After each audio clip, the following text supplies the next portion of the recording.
요즘에 우리가 이제 요한의 이 신앙을 공부하고 있는데, 우리 교회의 그 목표가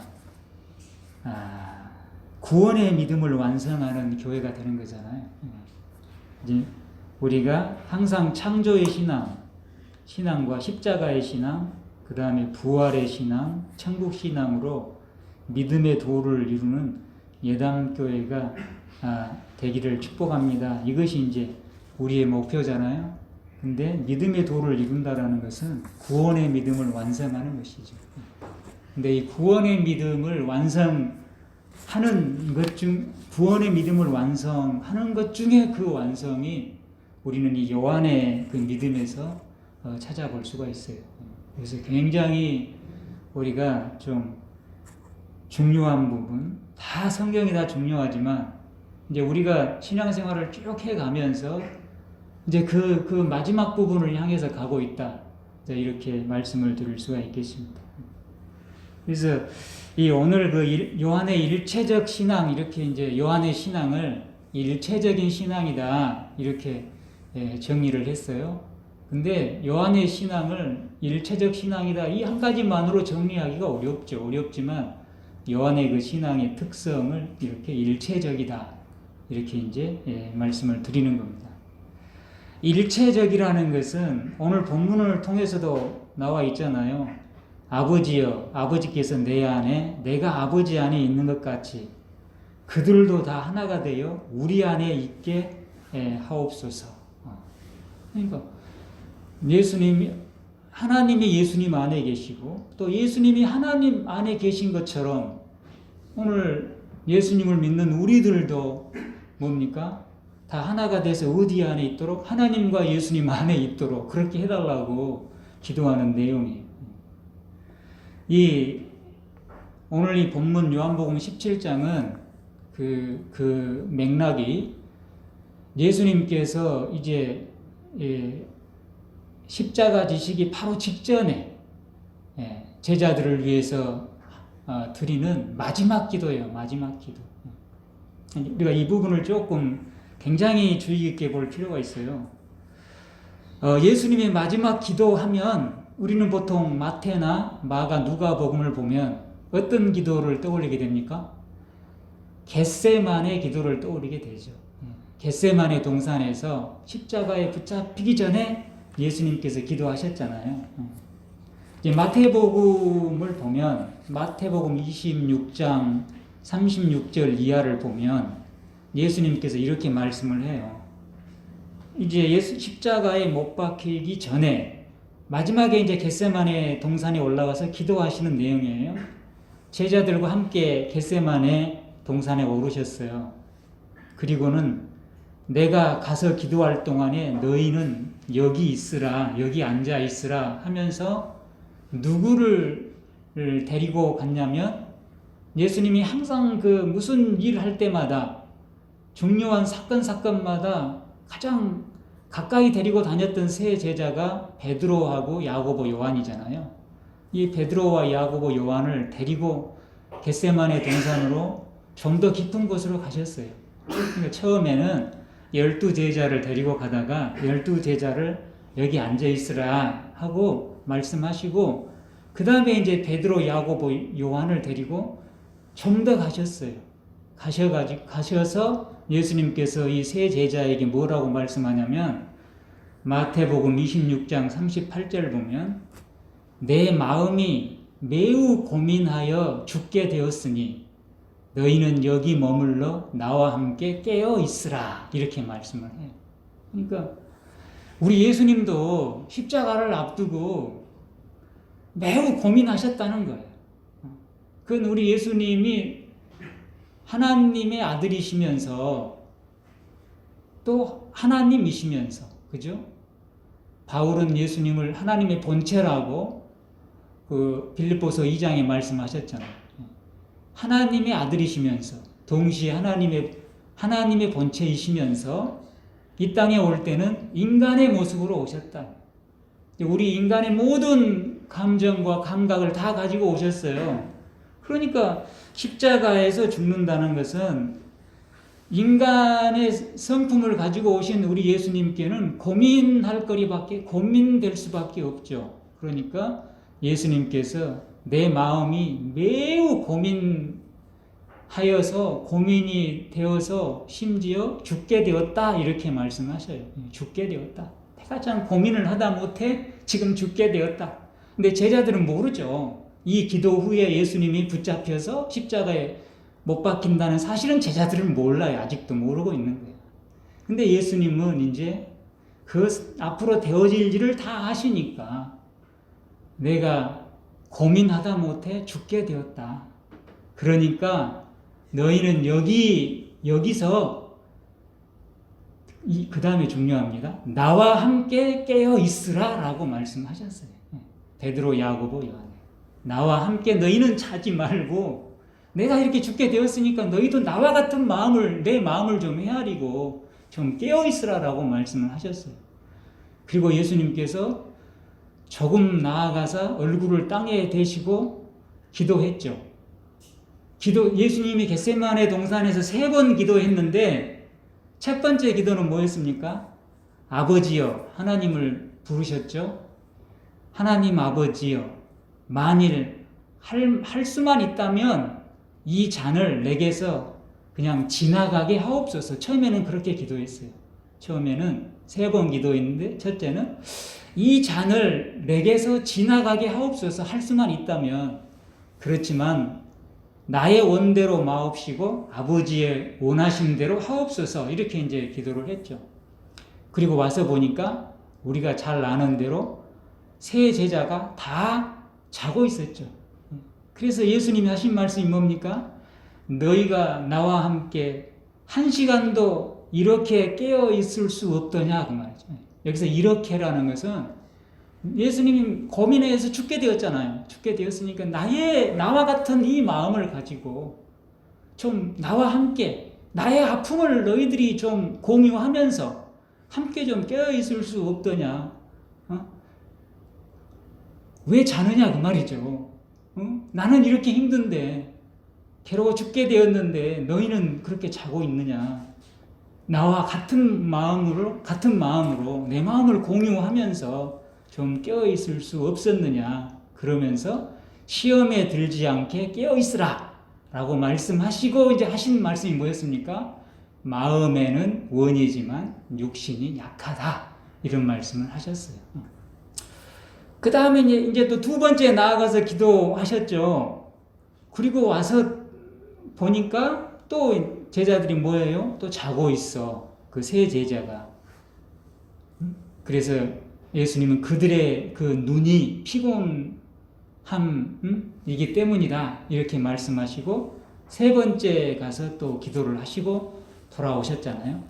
그러니까 이 예수님께서 여기서 포커스 포인트는 이겁니다. 예수님께서 세상을 이제 십자가 지시기 전에 마지막 기도를 하셨어요. 그 기도를 마태나 마가나 누가는 어떤 기도로 성경에 기록해놨냐면 겟세마네 기도로 기록을 해놨어요. 근데 오늘 17장 이 사도 요한은 겟세마네 기도를 기록해 놓지를 않았어요. 요한복음에. 대신에 오늘 이 본문의 기도를 기록해 놓은 거예요. 17장 전체가 예수님의 그 마지막 기도입니다. 제자들을 위한. 근데 그 기도의 핵심은 뭐예요? 아버지가 내 안에 있고 내가 아버지 안에 있는 것처럼 저들도, 예수님의 제자들도, 예수 믿는 오늘 우리들도 예수님과 하나님 안에 있게 해달라고 그 기도를 하고 있는 거예요. 그러면 이제 우리가 여기서 상당히 좀 의문들이 많이 생길 수밖에 없잖아요. 마태나 마가나 누가나 요한이나 다 같이 그 예수님을 따랐고 예수님의 제자인데, 물론 누가는 예수님의 12사도의 12제자에 들어가지 않아요. 마가도 예수님의 12제자에 들어가지 않아요. 마태복음을 기록한 마가는 이제 후에 또 시간이 되면 말씀을 드리겠지만 누구냐면 바울하고 바나바가 선교 여행하다가 그 싸운 이유가 있잖아요. 그 마가 때문에 싸웠잖아요. 마가 요한 때문에. 그 마가가 마가복음을 기록한 거예요. 처음에는 바울하고 바나바 처음에 선교 여행을 떠났는데 바울이 3차 선교 여행을 전도를 3번 떠났잖아요. 선교 여행을. 근데 1차 선교 여행 때 바울하고 바나바가 이 마가 요한을 데리고 갔어요. 이 마가를 데리고 갔는데 마가가 이 바나바하고 이렇게 적하지가 않아요. 바나바가 삼촌이야. 근데 마가가 그 선교 여행하다가 어떤 이유인지 모르지만 그냥 홀로 떠나버린 거예요. 그래가지고 바울은 거기에 무척 이제 분노한 겁니다. 근데 그렇게 바울하고 바나바가 선교 여행이 끝나고 이제 두 번째 또 선교 여행을 떠나게 되는데 바나바는 마가를 데리고 가자. 그러고 바울은 안 된다. 선교 여행하다 떠난 마가를 왜 데리고 가느냐 해가지고 둘이 좀 쉽게 얘기하면 좀 다툼이 일어난 거예요. 다툼이. 그래가지고 바나바는 마가를 데리고 가고 바울은 실라를 데리고 다른 길로 가버려요. 그런 원인이 되는 마가인데 우리가 마가에 대해서 그래서 조금만 알면 좀 부정적인 시각을 가지는데 좀 더 깊이 알게 되면 이제 마가도 하나님을 섬기면서 엄청나게 변화됐어요. 그래서 바울도 처음에는 마가에 굉장히 분노했지만 나중에는 마가가 꼭 필요하다. 자기한테 필요하다. 마가를 데리고 와라. 이제 마가가 나의 동역자다. 이렇게 이제 계속 얘기를 해요. 그리고 베드로 같은 경우도 나의 아들 마가를 데려오라. 이런 말을 합니다. 베드로서에. 베드로도 베드로의 통역자가 마가였다라고 얘기를 해요. 굉장히 베드로에게도 이 마가가 굉장히 중요한 역할을 했어요. 근데 이런 이 마가가 기록한 성경이 마가복음이에요. 그러니까 마가는 직접적인 12사도가 아니죠. 누가도 직접적인 12사도가 아니죠. 이 바울을 도왔잖아요. 바울이 로마 감옥에서 죽기 직전까지 함께 했던 사람이 누가예요. 의사 누가. 그래서 바울이 디모데후서 4장에 보면 다 떠나가고 누가만 나와 함께 있다. 이런 이야기를 디모데에게 편지를 쓰잖아요. 그런데 이처럼 마태, 마가, 누가 이런 사람들은 다 뭐예요? 이 겟세마네 기도를 예수님의 마지막 기도로 올려놨어요. 근데 왜 사도 요한은 겟세마네 기도를 빼버렸냐 그 말이죠. 이게 우리가 상당히 의문점이 생기는 거예요. 그죠? 겟세마네 기도가 얼마나 중요한 기도예요. 근데 그걸 빼버렸어요. 빼버리고 대신은 무엇을 기록해놨습니까? 오늘 말씀대로 예수님과 하나님과 우리가 하나 되는 그것을 이루어 달라는 기도, 그 기도를 이 요한복음에 기록해 놓은 거예요. 여기에는 어떤 분명한 이유가 있는 것입니다. 그렇지 않습니까? 우리가 어떤 행동을 하거나 어떤 역사가 어떤 방향으로 흘러갈 때는 거기에 따른 분명한 이유가 있고 원인이 있는 것이에요. 그 원인과 이유 때문에 결과적으로 나타난 것이 바로 이제 역사의 그 진행 과정이라고 볼 수가 있겠죠. 이제 이것을 우리가 조금 더 생각해 보면 먼저 시대를 좀 살펴볼 필요가 있어요. 이제 성경 예배를 드리면서 성경 지식을 좀 넓히고 신앙을 좀 깊게 가고 정말 신앙의 핵심이 뭐고 우리들이 나가야 될 방향이 뭐고 오늘 우리들에게 주어진 숙제가 뭐고 뭐 이런 것들 우리가 정리를 해 보면 돼요. 이 마태, 마가, 누가는 다 비슷한 시기에 기록이 되었어요. 근데 예수님이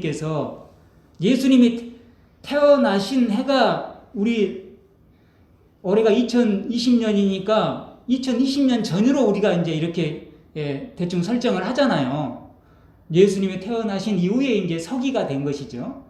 그 전에는 이제 서기 전이니까 기원전이라고 하는데 영어로 말하면 예수님이 태어나기 전을 BC라고 얘기를 하고 예수님 태어난 이후를 서기라고 하는데 AD라고 얘기를 하죠. 근데 우리가 BC가 무슨 말인지 알잖아요. 예수님이 태어나기 전 그것을 영어로 나타낸 게 BC예요. Before Christ. Before가 전에라는 말이고 Christ가 그리스도라는 말이에요. 그리스도 전이 바로 기원전이고 그리고 예수님이 태어난 이유가 이제 AD라는 것은 이건 라틴어인데 아노 도미니. 그러니까 아노라는 것은 애프터고 도미니는 바로 도미우스. 주님이라는 말이에요. 그러니까 주님이 태어난 이유가 이제 우리 서기죠. 근데 예수님께서 한 33년을 사셨다고 이제 우리가 대충 그렇게 알고 있잖아요. 그럼 33년쯤에 예수님이 이제 십자가 지고 돌아가셨다고 봐요. 근데 예수님이 돌아가신 이후에 예수님과에 있었던 그런 여러 가지 그 일화를 또 예수님이 전해주신 말씀들을 기록을 했겠죠. 처음에는 이야기로 떠돌다가 이야기로 전하다가 이제 시간이 가면서 그것을 차츰차츰 기록을 했겠죠.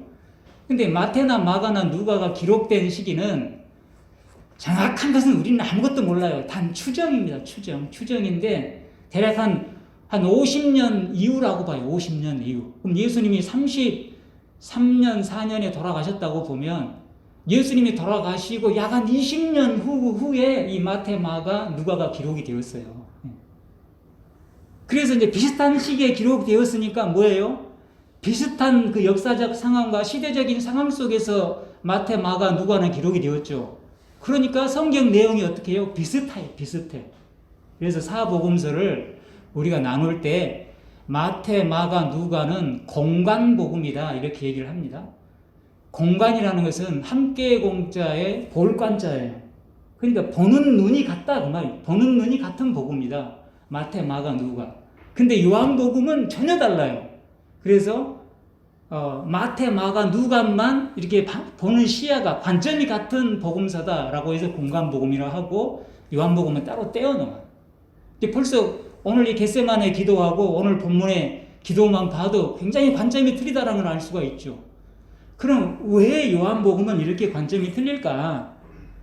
시대적인 이유에서 그 원인을 찾아보면 마태, 마가, 누가는 대략 50년 이후 정도에 예수님이 돌아가신 이후 한 20년 이후 시대 상황 속에서 기록이 되었다면 요한복음은 대략 이 마태, 마가, 누가가 기록되고 나서도 거의 한 30년이 지난 이후에 기록이 되었다 이렇게 보는 것입니다. 그러니까 완전히 시대적인 차이가 굉장히 많이 있죠. 그렇죠.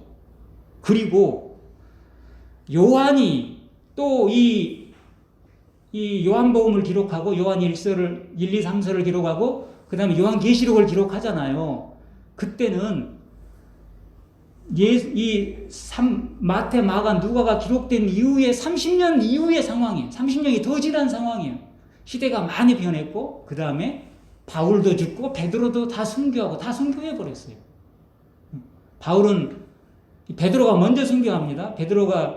베드로의 순교를 네로하고 연결시키는데 대략 한 64년 정도 순교했을 것이다 이렇게 이제 봅니다.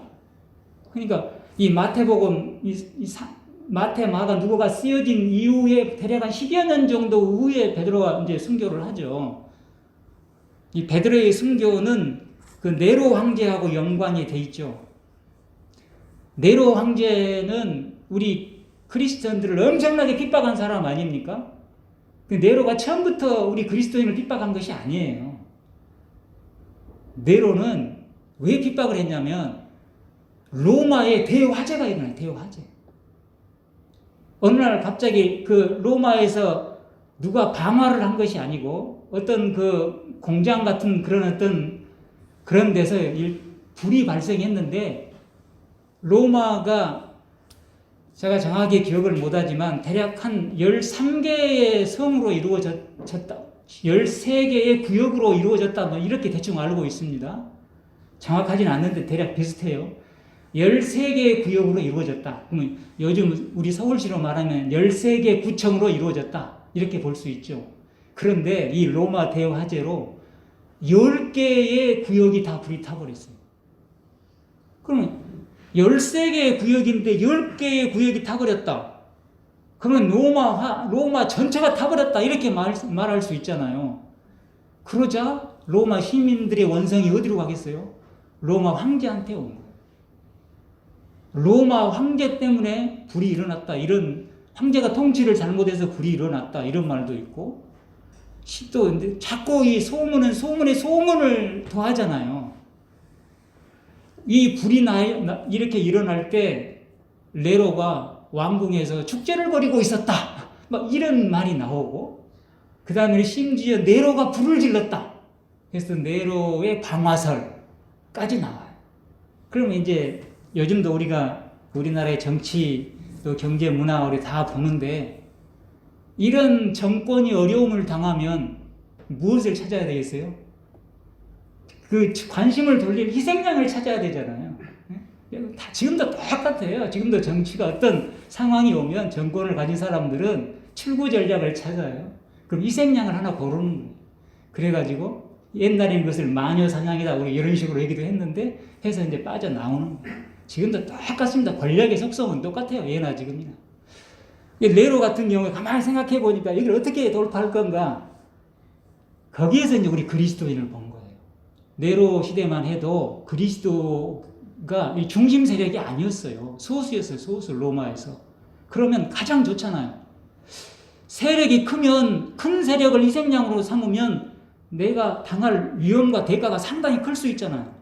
근데 세력이 조그마니까 그것을 희생양으로 삼으면 쉽게 그 책임을 전가시키면서 나에게 큰 손해가 영향을 미치지 않겠죠. 그래서 그리스도교를 딱 네로가 잡은 거예요. 정치적인 것입니다. 정치적인. 그리스도인들이 불을 질렀다 이렇게 된 거예요. 네로가 이렇게 얘기를 한 거예요. 그리고 또 우리 그리스도교는 우리 하나님 우리 신앙은 무슨 신앙입니까? 유일신이잖아요. 유일신. 십계명 제1조가 우리는 뭡니까? 나 외에 다른 신을 섬기지 말라. 우리는 하나님만 섬기는 사람들이에요. 그렇죠? 근데 그리스 로마는 다신교 국가예요. 다신교. 제우스 신부터 시작해가지고 로마의 신들의 이야기가 굉장히 지금도 많은 사람들이 보는 책이잖아요. 다신교 국가야. 근데 그리스도교는 다 인정을 안 해. 인정을 안 하고 뭐 제우스님 뭐시님 뭐 다 인정 안 하고 오직 우리 하나님만 인정. 그러니까 딱 맞아 떨어진 거야. 세력도 조그맣지 또 다른 신을 로마의 다른 신들을 인정 안 하고 하나님만 하지 얘들 타겟으로 잡으면 좋겠다 해가지고 그리스도인들이 불을 질렀다. 그래가지고 네로가 그리스도인들을 핍박을 했는데 정말 잔인하게 핍박을 합니다. 이 잔인하게 핍박할 수밖에 없는 이유는 뭐예요? 지가 살라고 자기 살려고 하는 거예요. 그렇죠?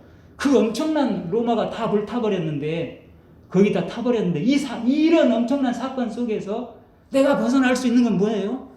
잔인하게 보복을 해야 돼요. 잔인하게 한 대상을 택해가지고 책임을 물어서 그렇잖아요. 우리도 우리나라 똑같잖아요. 뭐 코로나 때문에도 한 대상을 택해가지고 쫙 하잖아요. 다 그렇게 다 하는 것이에요.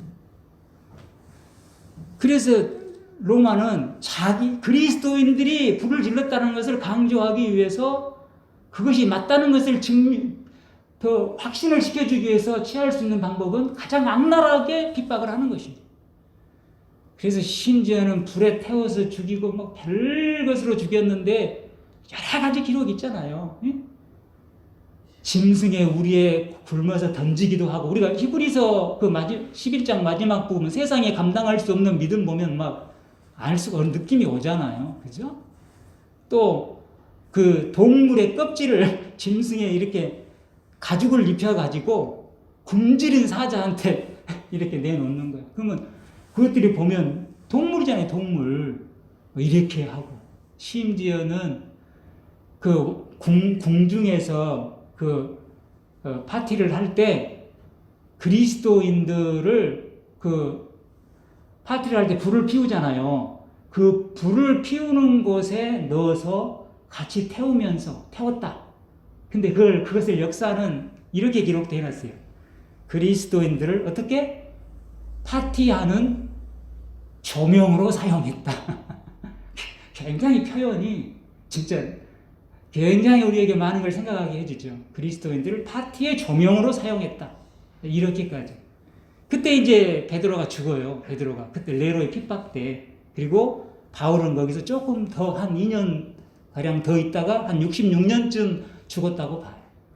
그런데 사도 요한은 요한복음 기록을 언제 했다고요? 대략 한 80년. 베드로하고 바울이 죽은 이후에 대략 한 15년 정도 지나서 요한복음을 기록했어요. 근데 우리 이 하나님의 역사는 어려움과 핍박 속에서 하나님의 역사는 부흥해요. 할렐루야. 이게 바로 복음의 비밀이에요. 지금 우리가 교회가 약화되고 신앙이 약화된 것은 어찌 보면 아이러니하게 어려움이 없기 때문에 그래요. 어려움이 없기 때문에. 정말 핍박이 없기 때문에, 환난이 없기 때문에 더 믿음이 사라져버린지 몰라요. 베드로가 순교하고 바울이 순교하고 또 많은 사람이 순교하고 엄청난 그 핍박 속에서 믿음은 불타올라요. 그래서 더욱더 뭡니까? 이 유럽을 하나님의 국가로 나라로 만드는데 더 그 속도가 빨라지는 거예요. 그러니까 베드로하고 바울이 죽은 후에 15년이 지났으니까 기독교가 많이 왕성했겠죠. 엄청나게 급속도로. 그때 나타난 그 이단이 있었는데 이단 중에 하나가 제가 수요 묵상에도 말씀드렸던 것처럼 영지주의라는 이단이 있었어요. 근데 이 영지주의는 짬뽕이야. 짬뽕 혼합 종교야. 인간이 만들어낸 것이죠. 근데 이 영지주의의 주된 그 영지주의 이단의 그 주된 그 사고 중에 하나가 뭐냐면 정신은 선하고 영혼은 선하고 물질은 악하다라는 이원론적인 사고예요. 그래서 이 사람들이 이원론적인 사고, 물질은 악하고 육체는 악하고, 육체도 물질이니까 육체는 악하고 물질은 악하고, 그 다음에 정신은 선하다. 정신만이 선하다. 영혼만이 선하다.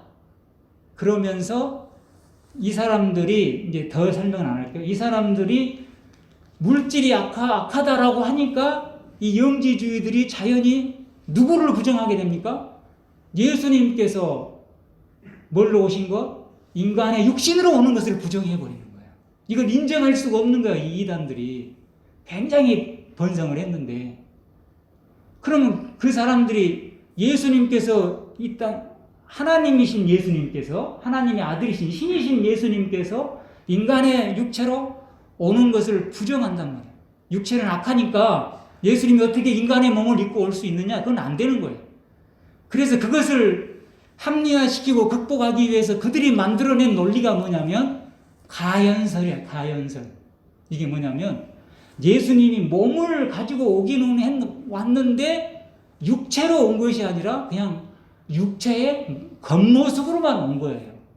형상으로만 온 거지 실질적인 육체로 온 것이 아니다. 이렇게 영지주의들은 이제 바꿔버리는 것이. 왜냐하면 그들의 논리를 뭡니까? 증명하고 그들의 논리의 설득력을 얻기 위해서는 그들은 모든 육체는 악하다, 물질은 악하다라고 보기 때문에 예수님이 육체로 오는 것을 인정해 버릴 수가 없으니까 그것을 바꿨는데, 예수님이 오셨는데 육체로 온 것이 아니라 그냥 어떤 형태로 왔다. 형태만 띄어왔지 실제 육체는 아니다. 이제 이걸 가연설. 거짓 가짜 나타날 현자 그 말 아닙니까? 거짓으로 가짜로 나타난 것, 가상으로 나타난 것, 이렇게 이제 얘기를 하는 거죠. 이때가 이제 사도 요한이 에베소에서 이제 말년 목회를 하고 있었을 때, 그때 막 엄청나게 기독교 신앙도 부흥했는데 걸맞게 이 가짜 신앙도 이렇게 부흥해 버린 거예요. 그러면 여기에서 이제 사도 요한이 이런 시대적인 상황 속에서 무엇을 강조해야 되겠어요? 예수님께서 무엇으로 오신 것? 육체로 오신 것을 강조를 해야 됩니다. 그래서 우리가 후에 공부하겠지만 요한일서 보면은 예수님이 하나님의 아들인 것을 증거하는 것이 세 가지라는 얘기를 해요. 첫째는 성령이고, 그 다음에 두 번째는 물이고, 세 번째는 피다라는 얘기를 해요. 그럼 성령께서 예수님이 하나님의 아들이시다는 것을 증거한다는 건 우리가 너무나 잘 알잖아요. 예수님께서 하나님 나라에 가면서 성령님이 우리에게 대신 보내주셨으니까, 보혜사 성령님을 보내줬으니까, 그건 너무나 잘 아는데, 왜 예수님이 하나님의 아들이신 것을 증거하는 것 중에 물하고 피를 넣느냐? 그건 뭡니까? 예수님께서 뭐라는 거예요?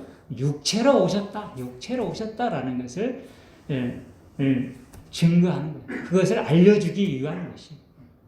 그래서 이제 그 예수님께서 육체로 오셨다라는 것을 알려줘야 할 시대적인 상황이 있었다. 이것을 우리가 보면 이제 오늘 본문 이해가 조금 더 잘 됩니다. 이제 오늘 본문에 보면 우리가 한 절만 보고 이제 마치고 다음 시간에 또 해 나가죠. 보면 21절만 봅시다. 이것만 보고 마칩시다. 우리 같이 한번 읽읍시다. 21절. 자, 시작.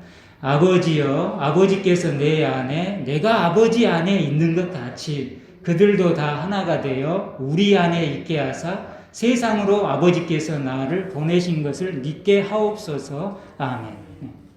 그러니까 보십시오. 여기서 지금 제가 방금 그 요한의 시대적인 상황과 그 다음에 그때 아주 창궐했던, 그래서 교회를 위협하고, 요즘 신천지처럼 교회를 위협하고 그리스도인들을 그 영적 도둑을 해 나갔던 그 영지주의가 있었다. 엄청난 세력이었다라는 것을 말씀드렸는데 그게 그대로 나와 있잖아요. 여기서 보면 아버지요, 아버지께서 내 안에, 내가 아버지 안에 있는 것 같이. 이건 뭡니까? 하나님이 예수님 안에 있고 예수님이 하나님 안에 계셔. 이것은 하나님도 신이고 예수님도 신이니까 가능한 일 아니에요. 그죠? 이것은 영지주의들 입장에서도 이것은 말이 되는 거야. 그쵸? 예수님은 육체가 아니고 신이니까, 영이니까 하나님이 예수님 안에 계시고 예수님도 하나님 안에 계셔. 여기까지는 돼요. 그죠? 그런데 이제 이것으로 끝난 것이 아니고 이것은 영지주의들도 인정하는 것이고, 이를테면 그 시대적 상황으로 보면 요한은 거기다가 무엇을 또 붙여버렸어요? 예수님의 기도를 통해 예수님과 하나님이 하나인 것처럼 어떻게? 육체인 예수님의 제자, 오늘 우리들도 하나님하고 예수님하고 하나 되게 해달라라는 기도를 넣어버린 거예요. 이게 무슨 의도인지 알겠죠?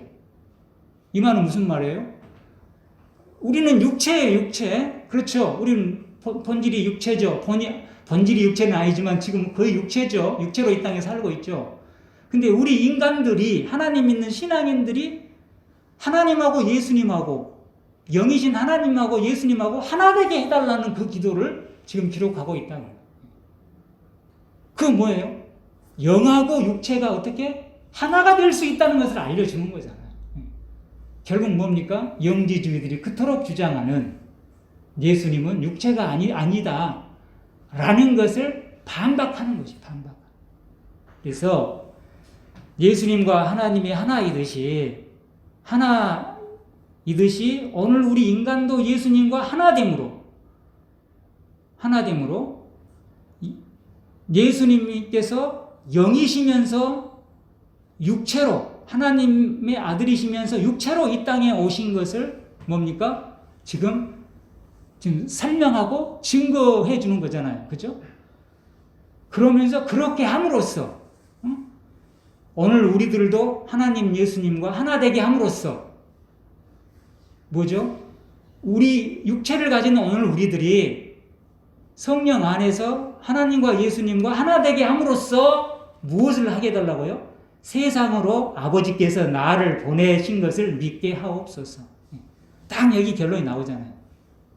그러니까 세상으로 지금 신앙이 헷갈리고 이단 사상에 의해서 예수님이 이 땅에 육신으로 오신 것을 인정하지 않는 무리들이 불같이 일어나고 있는데, 이런 세상 속에서 하나님께서 예수님을, 나를 이 땅에 육체로 보낸 것을 믿게 해달라.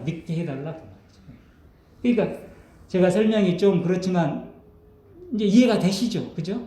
왜 하나님과 예수님은 원래 둘이 한 분인데 우리 인간을 하나님과 예수님과 하나 되게 해달라고 기도하는가라는 그 숨겨진 그 의도와 그 목적이 어느 정도 있죠. 그것은 세상으로 예수님이 육체로 이 땅에 왔다는 것을 믿게 하기 위함이다 라는 것이죠. 그러니까 하나님 신이신 하나님과 예수님과 우리 인간이 하나됨을 알려줌으로 말미암아 신이신 예수님께서 인간으로 이 땅에 왔다는 것을 증명하면서 그것을 알게 해주면서 자연스럽게 이 세상 사람들로 하여금 예수님께서 육체로 인간으로 이 땅에 오시는 것을 알게 함으로 영지주의라는 나쁜 이단의 세력에 빠지지 않고 참된 신앙 가운데 머물게 또 참된 신앙을 가질 수 있도록 해달라라는 그런 숨겨진 의도가 이 안에 푹 들어있는 것이. 할렐루야. 이런 시대적인 이유 때문에 사도 요한은 이 요한복음 17장 예수님의 마지막 기도를 겟세마네 기도 대신에 이 하나님과 예수님과 우리가 하나 되게 해달라는 예수님의 그 소원의 기도를 대신 집어 넣을 수밖에 없었다라는 것을 알 수가 있어요. 그리고 정리합니다. 마칩니다. 나머지는 다음 시간에 하고.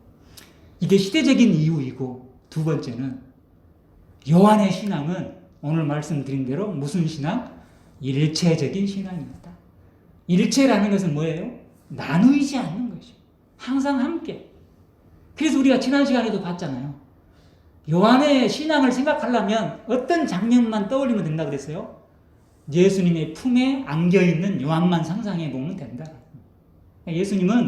요한은 항상 예수님의 품 안에 있었어요. 품 안에. 그것만 한번 상상해 보자. 결코 예수님을 떠나지 않아. 예수님과 하나가 되는 그것이 요한의 신앙. 그걸 생각해 볼 수 있어요. 그렇기 때문에 요한은 하나님과 예수님과 자신이 항상 함께 있고 하나 되는 이 신앙을 요한은 가지고 있었던 것이에요. 처음에는 그렇게 완벽하지는 못했죠. 처음에 요한의 일체적인 신앙의 출발점은 예수님 품 안에 머물고 있었던 그 모습이었어요. 최후의 만찬 때. 그런데 예수님께서 십자가 지시고 십자가 질 때도 요한만이 예수님 십자가 밑에 끝까지 함께 했었고, 그죠? 예수님이 하늘나라로 가시고 성령을 더욱 충만하게 받고 보혜사 성령까지 충만하게 받은 이후에 더 변화가 되잖아요. 믿음이 더 성숙되죠. 그렇게 성숙이 됐는데 예수님이 돌아가신 이후에 대략 거의 한 50년 가까이 세월이 흐른 후에 기록한 이 요한복음을 기록할 때 요한은 어떻게? 더욱더 예수님과 하나님과 일체가 되는 이 신앙에 깊이 들어가 있었던 것이에요. 그리고 하늘나라가 이제 하나님 앞에 가기가 거의 근접해 있는 시간이잖아요. 그러니까 얼마나 예수님 품 안에 최후의 만찬 때 품 안에 있었던 요한에서 대략 50년가량 지난 이후에 그 요한은 예수님 품 안에 있었던 요한은 얼마나 깊이 하나님과 예수님과 일체를 이루는 신앙으로 성숙했겠냐 그 말이에요. 그러니까 그 시점에서 요한이 죽기 얼마 되지 않은 그 시점, 요한복음을 기록한 시점에서는 마태, 마가, 누가하고 대략 뭐 한 30년 차이가 나는 그 시점에서는 겟세마네 기도는 요한에게 별로 매력이 없는 기도예요.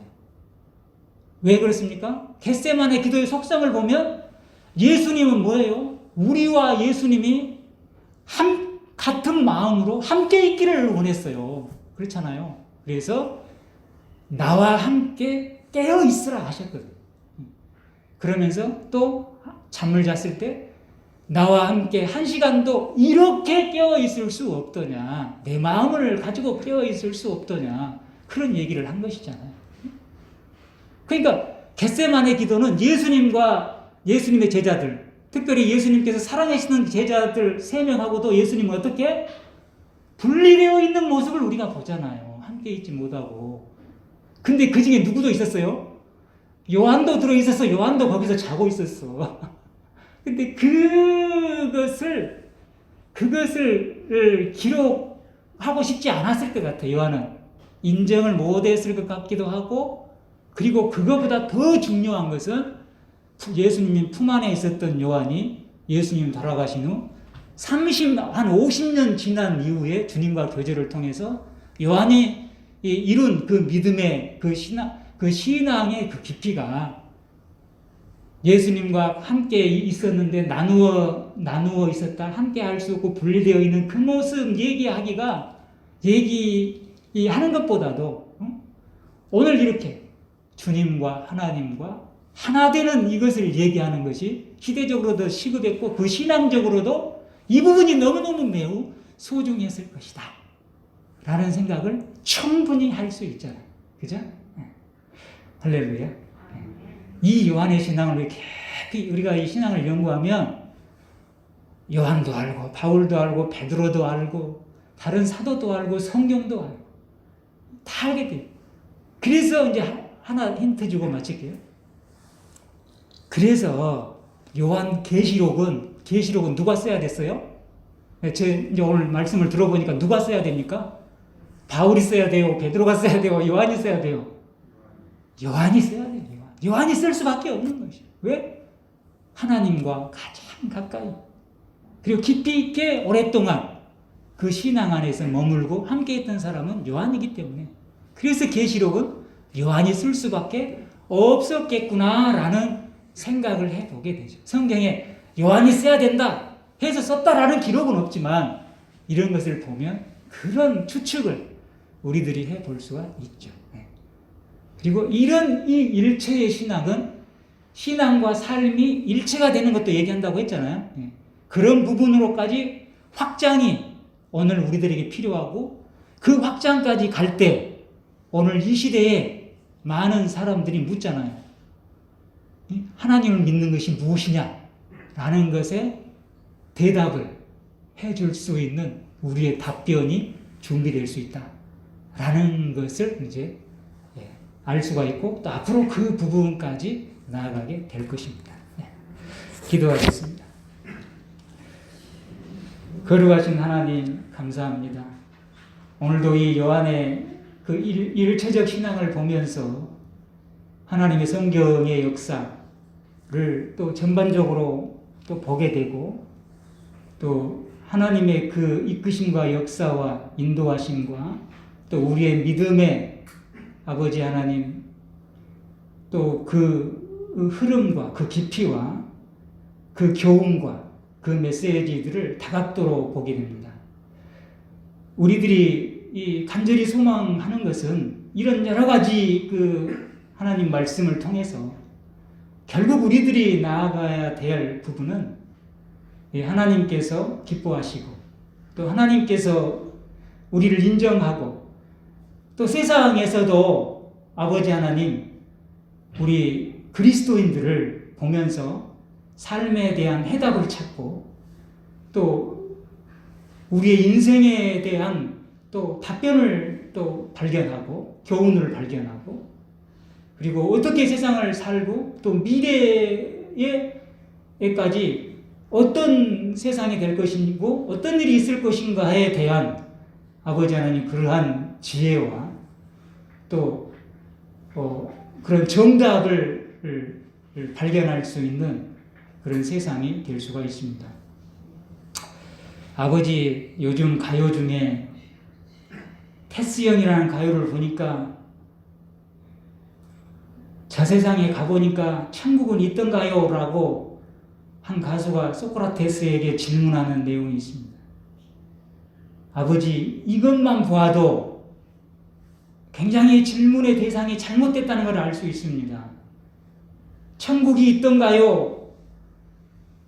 천국이 있는가요? 라는 질문은 소크라테스에게 해야 될 질문이 아니라 오늘 하나님을 믿는 오늘 우리들에게 해야 될 질문인 것입니다. 그런데 세상은 또 다른 곳에 질문을 하고 있는 것을 보면 오늘 이 땅의 그리스도인들이 천국이 있다라는 것을 분명하게 대답해 주지 못하고 또 보여주지 못한 모습이 오늘 우리들의 신앙 가운데 있었다라는 것도 아버지 알 수가 있습니다. 아버지여 우리 예담교회 저희들도 이제 인생의 시작을 해서 이제 점점점 마무리 단계로 가고 있고 또 우리의 젊은이들도 있습니다. 정말 이 세상이 무엇이 중요하고 어떻게 살아야 되고 이 세상 사는 것이 무엇인지를 아버지 제대로 깨닫고 우리에게 주어진 인생을 하나님 은혜 안에서 뜻 안에서 복되고 아름답고 가치 있고 허망하게 살지 않도록 후회 없이 후회하고 살지 않도록 후회를 남기지 않도록 감사와 기쁨과 늘 하나님 영광만 있도록 깨닫게 하시고 아버지 알게 하시고 또 믿음으로 더욱더 깊어져서 놀라운 주님의 은혜와 그 축복과 또 영원한 하나님 나라의 비밀을 확실히 알게 해 주시옵소서. 우리 예담인들을 늘 건강케 해 주시고 이 어려운 시기도 이기게 하시고 여러 경제적으로 여러 가지로 문제도 있지만 우리 하나님 은혜 속에 다 이겨내는 우리 예담인들 되게 하시고 진짜 하나님께서 기뻐 찾으시는 마지막 시대에 깨어있는 정말 예수님을 믿을 사람이 누가 있느냐라고 말할 때 아버지 여기 있다라고 주님께서 지정해 줄 수 있는 저희들이 되게 해 주시옵소서.